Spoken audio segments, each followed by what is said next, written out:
¿Cómo hacemos la presentación de este? ¿Cómo hicimos la otra presentación? Este es un video más para ver si acabamos de monetizar en algún punto. Sí, a monetizar. Bienvenidos a Más que Dos. En el video anterior les habíamos contado que habíamos estado, luego de salir de Cuba, solo 2 días en Madrid. Y bueno, a partir de ahí, entonces nos dirigíamos a nuestro destino. Bueno, en ese momento tomamos por primera vez el AVE, o sea, el tren rápido. Cuando llegamos a la estación, es grande. Entonces no encontrábamos bien cuál era la entrada que teníamos que tomar. Resultado, tuvimos que literalmente correr y el nuestro estaba lejos, súper lejos. Imagínense correr cargados de maletas. Corriendo así, terrible. Hasta mi abuela corrió. Me acuerdo que en una de esas miramos para atrás pensando que ella se estaba quedando atrás y no, ella estaba ahí mismo. Sí, a esa hora ella corrió como cualquiera. Arrancó como a los 5 minutos, tampoco llegamos con mucho tiempo, pero llegamos justo ahí. En el video anterior les habíamos comentado que les íbamos a contar por qué habíamos decidido no quedarnos en Madrid y movernos hacia otra ciudad. Decidimos dirigirnos hacia Gijón porque era el lugar donde teníamos la posibilidad de hacer el trámite del empadronamiento. Que a partir de este paso inicial es que puedes realizar todo el resto de las gestiones posteriores que son necesarias. Además de ser una ciudad que es más económica que Madrid y otras ventajas que ya les contaremos más adelante. Una de las cosas que más nos gustó durante el recorrido en AVE fueron los paisajes. Nos estábamos dirigiendo a Asturias y todas las ciudades y pueblitos que fuimos viendo parecían realmente sacados de película. A mí lo que me recordaba, claro, tiene que ver con mi formación, es que me parecía un set de rodaje armado porque era todo perfecto. Las casitas, los animales pastando, era bonito. Por ejemplo, recuerdo cuando pasamos por Valladolid, edificios preciosos. Sí. Esto parece que lo hicieron el mes pasado. Todo nuevo, todo moderno. Además, que uno viene con esa imagen de las calles y los edificios de La Habana. Maltratados. Deteriorados. Maltratados es poco. Y es una pena porque La Habana arreglada sería una ciudad muy bonita. Sí. Voy a repetir, porque eso se ve. Y vos ahorita me dice. Bueno, dale. Llegamos a Asturias, donde nuestro destino era Gijón. Nos recogieron unos amigos. La sensación al salir de la estación fue que qué frío había. Habrían unos 15, 14, 16 grados. Pero yo por lo menos sentía mucho más la humedad y el aire. Me acuerdo que los amigos nuestros nos comentaron: han llegado un día buenísimo y la temperatura está muy buena, y nosotros, ¿cómo que un día buenísimo si hay tremendo frío? Sí, porque aquí dicen que la lluvia era algo prácticamente cotidiano y que últimamente llueve mucho menos que hace años. Lo que yo estaba viendo de la ciudad ya me estaba gustando. O sea, desde mi primera impresión, a mí me agradó lo que yo veía. Llegamos al apartamento, que estaba en un barrio que era bastante céntrico. Era un apartamentico pequeño, pero muy agradable. La verdad es que nosotros nos sentimos muy bien. Ahí el único problema que teníamos realmente era el tema espacio, pero entraba dentro de los sacrificios que uno tiene que hacer al inicio y de los cuales estábamos conscientes por los que íbamos a tener que pasar. Entonces, una vez instalados, llegamos al condominio de estos amigos, que nos agradó mucho visualmente. Era bastante moderno, estaba construido nada más hacía cuestión de 4 años relativamente, y además era de este tipo de comunidad, condominio, donde abajo tiene gimnasio y también tenía un espacio para jugar pádel, tenía piscina, tenía un espacio de juego para niños, tenía también arriba los trasteros, parecían unos apartamenticos pequeños de un cuarto. A esos trasteros tú le ponías una cocina, un bañito y un bañito y ya era un apartamento estilo, como le dicen, loft, que es todo abierto así. Sí. Y ustedes dirán, ¿pero qué bobería ponerse a hablar de un trastero? No, pero es que son cosas que uno no había visto antes. Y a la conclusión que llegamos nosotros fue simplemente que con trabajo, con tiempo, se logran grandes cosas. Porque estas personas son cubanos también. Estamos hablando de personas que llegaron aquí hace más de 20 años. A trabajar duro, a hacer mucho sacrificio. Ahí está el fruto de ese sacrificio. Ya tienen su casa, no viven de renta. Y es una casa bonita y que se puede lograr. Fácil no es. Pero es posible. Es como decir el sueño español. En vez del sueño americano, el sueño español, que es real. O sea, eso fue como una lucecita de esperanza de, ok, sí se puede.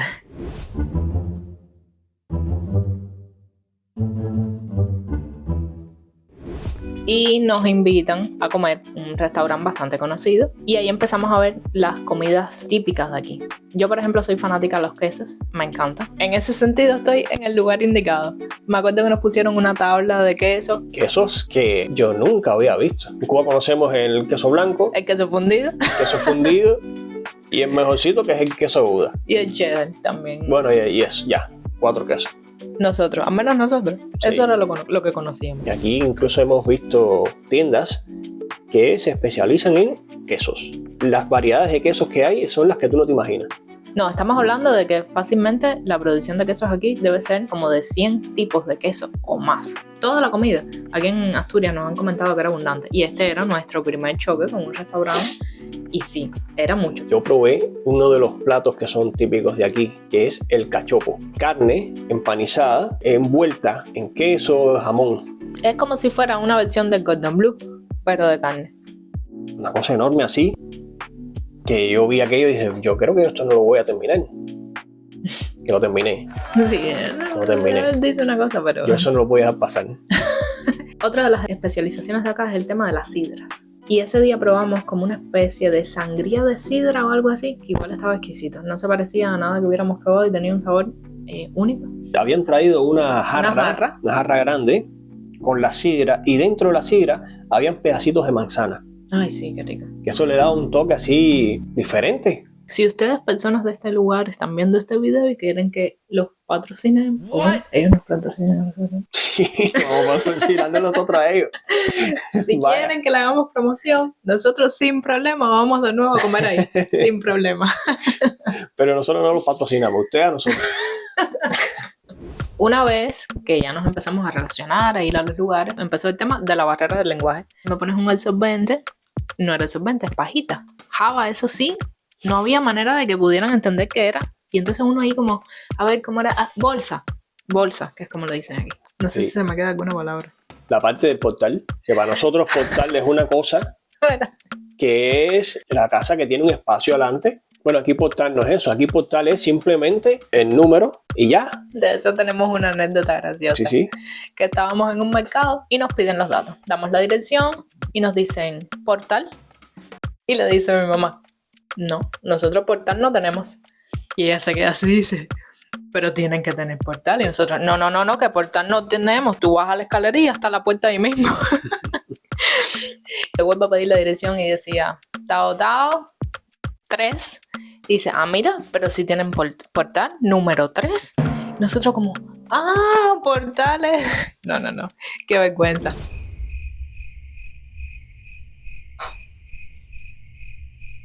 Por ejemplo, mira, una cosa que es cuando fuimos al McDonald's, entramos y nos sentamos, pero bueno, vemos y que está nada, el trabajador en el mostrador, pero que nadie iba a pedir ahí. Esperando. Después nos fuimos que había las típicas pantallitas, vamos para la pantallita y a esa hora, bueno, a ver, nos metimos 2 horas ahí. 2 horas literalmente. 2 horas ahí, a ver, perfecto, había que leer el menú, bueno, a ver, darle aquí, bueno, y ahora, a la hora de pagar, había gente que pagaba con su tarjeta ahí mismo. Sí. Incluso hubo una muchacha que pagó con su teléfono, pero bueno, la máquina tiene la opción de sacar tu ticket, pero para nosotros que venimos de un país donde McDonald's no existen, ni Starbucks, ni Burger King, no existe nada de eso. Ni una pantalla táctil para el menú, nada. No, nada de eso. Entonces a nosotros fue un choque ahí cultural. Es que cada experiencia se convierte en una experiencia gigante porque es diferente, pero muy diferente. No es lo mismo que tú vengas de Estados Unidos a España, a que vengas de Cuba a España. No solo es empezar a integrarte, empezar a conocer la ciudad, el lenguaje, no, es aprender todo lo relacionado con tecnología. Realmente el proceso de adaptación de nosotros ha sido bastante fácil. 2 o 3 boberías así que se han convertido en anécdotas graciosas. Además, como somos los cubanos, que si no conocemos algo, preguntamos sin pena. Sí, ahora está con el antibanda en automático. Antibanda. A ver cómo se ve la lucecita de ahí atrás. Para que no fliquee la lucecita. Porque fliquea, entonces ya a Celi no le gusta. No me le gusta, no, sale más bien una pelusa volando. Tampoco le gustan las pelusas. A nosotros nos ha encantado Gijón. Sí, estamos enamorados. Es una ciudad bonita, tiene muchas ventajas. Una de las cosas importantes es que tú te sientes seguro. Nosotros hemos caminado aquí tardísimo en la noche, de madrugada incluso, y tú no sientes ningún tipo de amenaza, de peligro, de estar al tanto, decía nada. Otra de las cosas que a mí me gustó mucho, porque los dos crecimos muy cerca del mar, y es que aquí hay varias playas. Está la playa de San Lorenzo, la playa del Poniente, la de Arbellal. Y entonces estar cerca del mar y poder caminar un poco, que era una rutina que teníamos en Cuba, poder hacerlo aquí, te hace sentir un poco en casa, ¿no?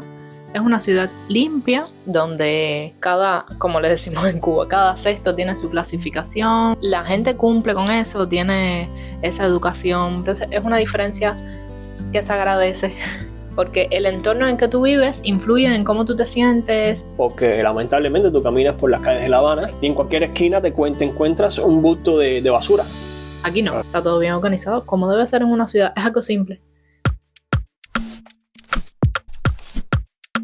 En estos mismos días estamos en los feriados, que aquí le llaman festivos, y tú ves las personas intentando aprovechar cada uno de esos momenticos para compartir con familia, con amigos, que es sentarse a conversar un rato en cualquiera de las cafeterías que hay y tal.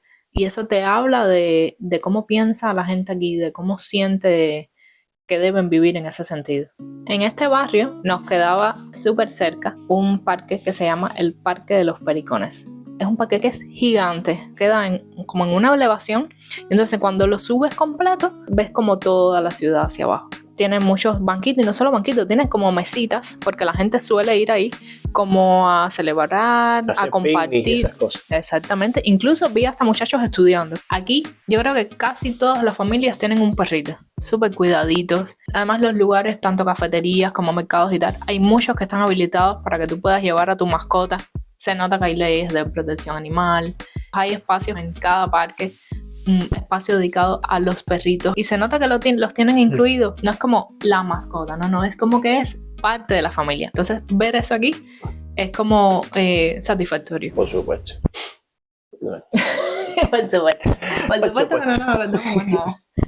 Otra cosa que nos ha llamado la atención a nosotros, especialmente como cubanos, es el tema del transporte público. Es increíble lo bien organizado que está. Las guaguas van y vienen en su horario. Además hay una aplicación que por ahí tú ves las guaguas que paran ahí y ves el tiempo en que se demora. Y es así. Puedes pagar en efectivo, que no es lo recomendable, porque en efectivo, por ejemplo, tienes que pagar por viaje, creo que es 1.50. Pero si sacas la tarjeta, ese mismo viaje te sale en 45 céntimos. Y por ejemplo, si haces un cambio corto, no te cobres viaje. Sí. Eso es una ventaja. Te cobro un solo viaje. Exactamente. Como diríamos en Cuba. Estamos en otro país. Sí. Claro. Estamos en Europa. Sí. Una de las primeras veces que nos montamos, de momento sentimos así, que la guagua se empieza a inclinar hacia la derecha así, pero mucho. ¿Qué pasó aquí? ¿Qué cosa es esto? ¿Qué está pasando? Ahí cuando tú te aguantas, ¿esto qué cosa es? Bueno, ¿qué cosa es esto? Es que para las personas que tienen algún tipo de dificultad, o para los viejitos, o si alguna mamá se va a montar con un coche, sencillamente la guagua se inclina para facilitarte la entrada, incluso saca una rampa. Una rampita, exactamente, con lo cual no pasas ningún trabajo. Nosotros nos quedamos con eso frío. Yo sé que parece una bobería, pero para quien no lo conoce dice, caballero, qué manera de facilitarte la vida como debe ser. Tú te quedas así como maravillado, así, y como, ¿estás viendo esto? Tengo hambre, Sí, yo lo que tengo es tremenda hambre. Ya tienes hambre, esto te lo voy a poner. También está el tema de los taxis. Hubo una ocasión que fuimos a ver fuegos artificiales y era de noche, ya pasaban las 12 de la noche. Entonces dijimos, bueno, ¿cómo nos vamos para la casa? Dijimos, bueno, vamos a coger un taxi. Y hacemos así, y le empezamos a sacar la mano al taxi, y nos pasaban taxis y taxis vacíos por delante y no nos paraban, y nosotros como, ¿y por qué no nos están parando los taxis? Bueno, creo que lo preguntamos a alguien. Nos dijeron, no, es que tienen que ir a tal punto. Cada punto tiene su taxi donde para, tipo piquera en Cuba, salvando las distancias, porque ahí los taxis pasan uno detrás de otro, y no te demoras nada en cogerlo. Fuimos a la piquera, había su colita organizada, y enseguida pudimos coger el taxi para la casa. Cuando yo vi esa colita en ese lugar, yo dije, yo basándome en mi experiencia en Cuba, las 3 de la mañana. Yo dije, aquí nos van a dar las 4 o 5 de la mañana aquí. El taxi sí no es algo económico, tampoco es el taxi más caro del mundo, pero no es algo económico, es como para algo puntual. Claro. Creemos nosotros. Opciones hay, incluso también están unas bicicletas eléctricas y están también unas patinetas, que todo eso se alquila. Eso no lo hemos probado todavía, pero vemos que mucha gente lo usa también, que te das cuenta que son personas que o van para el trabajo o salen del trabajo y se trasladan en alguna de estas dos opciones. Con lo cual, opciones hay realmente. Y hasta quienes tienen su coche propio, que aspiramos a llegar ahí en algún punto. Sí, claro. Otra cosa que yo he notado es que las personas mayores suelen salir mucho a pasear. Eso en Cuba no se ve mucho. Y tú sales por la tarde y los ves, las parejitas de personas mayores, o incluso solos, o incluso acompañados con algún familiar más joven, que tú los ves que salen caminando y pasean, sobre todo por la playa, por los parques, conversando, riéndose. Y eso te demuestra que envejecer aquí es una suerte. Tú ves esos viejitos y tú dices, estos viejitos son felices, porque lo ves en su expresión de la cara, lo ves cuando se ríe. Te genera un buen estado de ánimo, porque tú dices, yo quiero también llegar a ese punto cuando sea un viejo. Y bueno, nada, eso. Son sueños y deseos que uno tiene, cosas que a donde uno quiere llegar. Y que se van a cumplir. Yo sé que se van a cumplir. Sí, seguro que sí.